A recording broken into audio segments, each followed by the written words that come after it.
اور یہ جنگ ہم جیت رہے ہیں. اس جنگ میں کسی قسم کی یہ نہیں کہ بھی خدا نہ خواستہ دہشت گرد کامیاب ہوتے. دہشت گرد روز مارے جاتے ہیں, روز ناکام ہوتے ہیں, سافٹ ٹارگٹس پہ حملہ کرتے ہیں. ہماری حکومتوں کی جہاں کمی کوتاہی ہے اس کا فائدہ اٹھاتے ہیں. اگر صوبائی حکومت میں سیف سٹی کیمپ نے لگائے ہوتے, اگر صوبائی حکومت کے پی نے سی ٹی ڈی ڈپارٹمنٹ بہترین بنایا ہوتا, تو سوال ہی پیدا نہیں ہو سکتا تھا کہ دہشت گردی پنجاب اور سندھ کی طرح وہاں بھی ختم نہ ہوتی. یعنی آپ کیا ثابت کرنا چاہتے ہیں؟ کھڑے ہونا چاہتے ہیں ان کے ساتھ جو کہ مسجدوں پر, نمازیوں پر, نہتی عورتوں اور بچوں پر حملہ آور ہیں, ان دہشت گردوں سے ہمدردی کرتے ہیں, ان سے ہمدردی کرتے ہیں, اور یا آپ ان کے ساتھ کھڑا ہونا چاہتے ہیں جو ان کے خلاف لڑ رہے ہیں؟ اگر آپ میں حوصلہ اور ہمت نہیں ہے, اگر سوچ لیا ہے پی ٹی آئی نے کہ وہ دہشت گردوں کے خلاف نہیں لڑے گی, جو کہ وہ پچھلے 10 سے 12 سال سے نہیں لڑ رہی.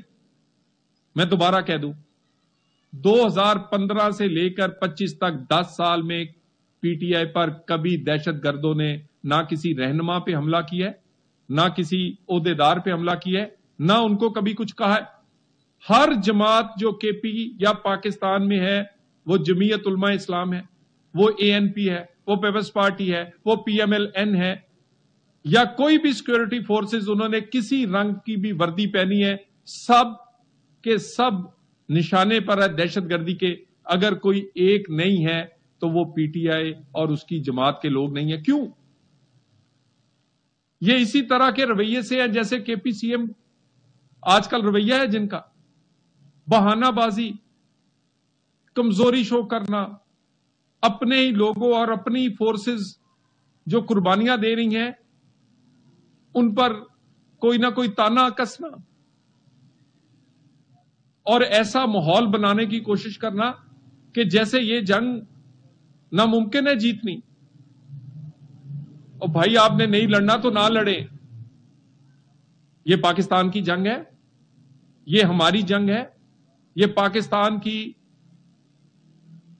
استحکام کی جنگ ہے.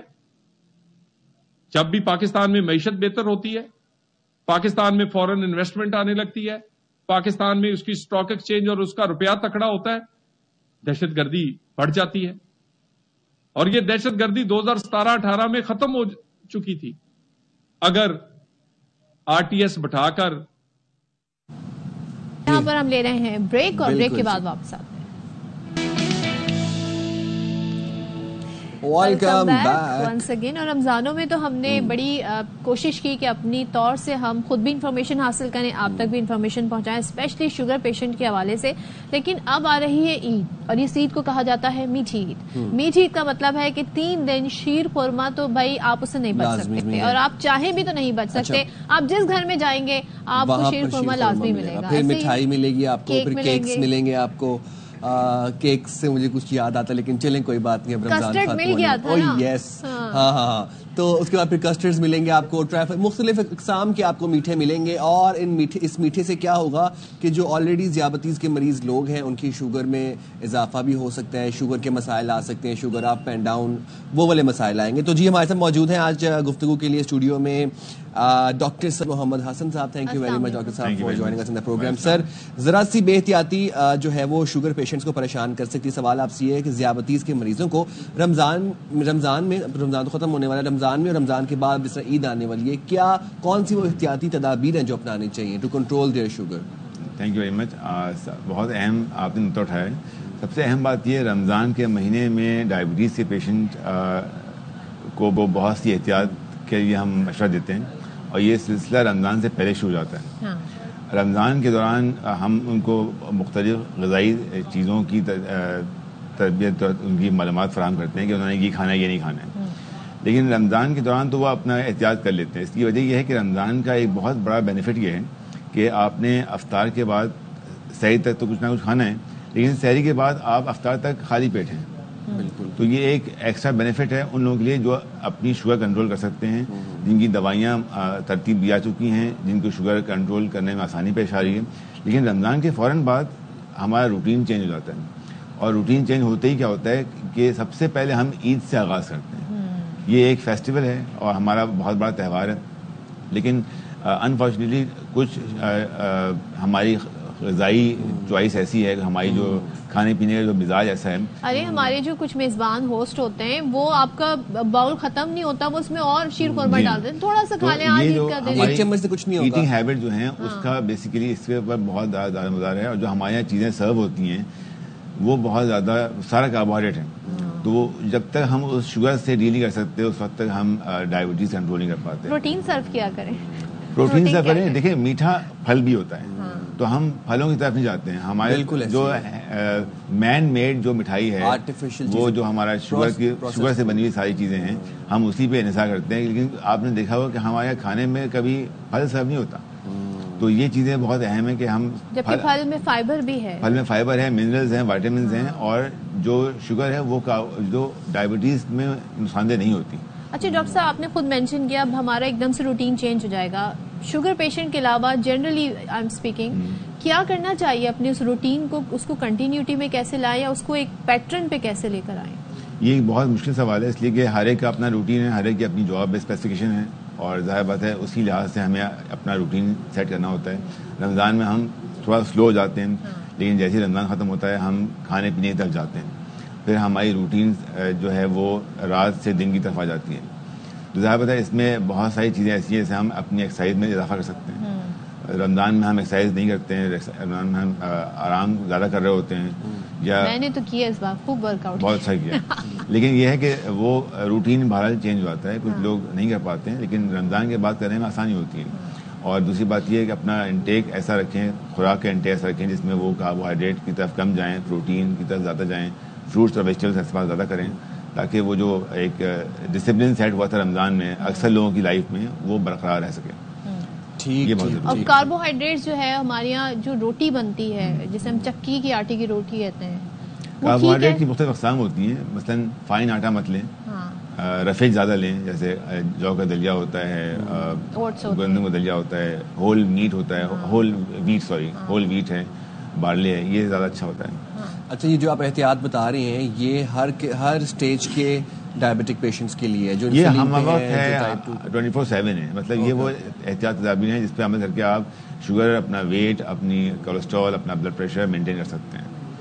سالٹ انٹیک کم کریں, سالٹ انٹیک کم کریں. اسی طرح سے جس میڈیم میں کھانا بنتا ہے آئل ہے, گھی کی طرف مت جائیں, باسمتی گھی کو اوائڈ کریں خاص طور سے, یہ بہت ضروری ہے. اور فروٹ کے بارے میں بتائیں, کچھ لوگ پریفر کرتے ہیں جوس, لائک کوئی بھی فروٹس ہیں ان کو مکس کر کے جوس. لوگوں میں ایک غلط خیال یہ ہے کہ اگر ہم پھل نہیں کھاتے تو ہم پھلوں فریش جوس پی لیں. اس میں بہت فرق ہے. کیا فرق ہے؟ جوس میں اس کا صرف عرق آئے گا, اس کی شوگر آ جاتی ہے, شوگر آئے گی, لیکن جوس میں فائبر نہیں ہوتا, بہت سے منرلز نہیں ہوتے ہیں. تو اس لیے جوس جو ہے is not an alternative of fruit. تو پھل آپ کھائیں ایز اے ہول, را کھائیں, تاکہ اس کی جو بینیفٹس ہیں خاص طور سے فائبرس اور بہت سے منرلز اور وائٹامنز آپ کو ملیں. اچھا جو کچھ لوگ جس طرح ایپل ہے فار انسٹنس, اس کو بھی پیل آف کر کے کھاتے ہیں, تو وہ ہاؤ لائک پھلوں کا پھل بہت اچھا صاف ہونا چاہیے. پھلوں کا چھلکے میں فائبر ہوتا ہے, سیلولوز ہوتا ہے, جو کہ آپ کے ڈائجیشن میں بہت مدد دیتا ہے.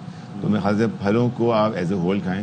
ظاہر بات ہے ہم تربوز کا چھلکا کھانے کو نہیں کہہ رہے ہیں, لیکن کیلے کے چھلکا کھانے کو ایگزیکٹلی. لیکن ظاہر بات ہے جیسے امرود ہے, سیب ہے, اس طرح کی چیزیں ہیں. عام طور سے ہمارے سبزیوں میں ککڑی کھائی جاتی ہے, تو یہ بھی اس کا ایک بہت اچھے ایک, کچھ لوگ تو کھیرے کو بھی پیل آف کرتے ہیں, تو وہ کرنے کی ضرورت نہیں میرے خیال سے, اس لیے کہ بہت سارے پھل ایسے ہیں جن کو آپ کو پی کرنے کی ضرورت نہیں ہے. چلیں جی, بہت شکریہ ڈاکٹر صاحب, آپ نے ہمیں جوائن کیا, ہمارے پروگرام کے لیے وقت نکالا. اور بس احتیاط کر, عید آنے والی ہے اور عید پہ نہ اپنے لیے تکلیف کا باعث بنے نہ لوگوں کے لیے تکلیف کا باعث بنے. لیکن فرمائشیں ہوتی رہیں گی جی, کیک کی بھی اور کسٹرڈ کی. میرا تو پورا ہو گیا, باقی اب آپ لوگ.